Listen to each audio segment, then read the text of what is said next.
Banyak orang bekerja keras setiap hari untuk mendapatkan uang. Mereka menabung, menyimpan sebagian penghasilan, dan berharap nilai uang itu akan tetap aman di masa depan. Namun tanpa disadari, ada satu hal yang sering terjadi secara perlahan dan diam-diam. Nilai uang terus berkurang. Bukan karena uang itu hilang, tetapi karena daya belinya semakin menurun seiring waktu. Di kota-kota besar, harga makanan, transportasi, rumah, dan kebutuhan sehari-hari terus meningkat. Sementara itu, uang yang disimpan begitu saja di tabungan seringkali tidak bertumbuh cukup cepat untuk mengejar kenaikan harga tersebut. Inilah yang sering disebut sebagai inflasi, sebuah proses yang perlahan menggerus nilai uang tanpa banyak orang menyadarinya. Bagi sebagian orang, hal ini baru terasa setelah bertahun-tahun berlalu. Uang yang dulu terasa cukup untuk banyak hal, kini hanya bisa membeli lebih sedikit.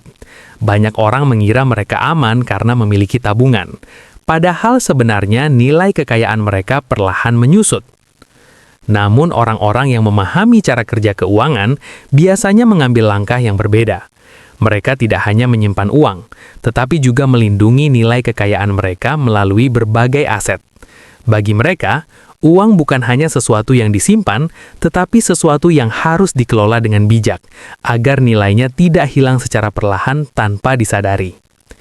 Di berbagai pusat bisnis dan distrik keuangan, para investor mempelajari bagaimana aset dapat membantu menjaga nilai kekayaan. Ada yang memilih emas karena dianggap sebagai pelindung nilai dalam jangka panjang. Ada yang berinvestasi pada saham perusahaan yang terus berkembang. Ada pula yang membeli properti di kota-kota yang sedang tumbuh. Yang membuat mereka berbeda bukan hanya jenis aset yang dimiliki, tetapi cara berpikir mereka terhadap uang. Mereka memahami bahwa menyimpan uang tanpa strategi sama seperti membiarkan air perlahan mengalir keluar dari sebuah wadah. Karena itu, mereka menyebarkan aset ke berbagai tempat. Sebagian berada di investasi jangka panjang, sebagian di aset yang lebih liquid, dan sebagian lagi di peluang yang bisa berkembang di masa depan. Dengan cara ini, mereka tidak hanya menyimpan kekayaan, tetapi juga membuatnya tetap bertahan, bahkan bertumbuh seiring waktu.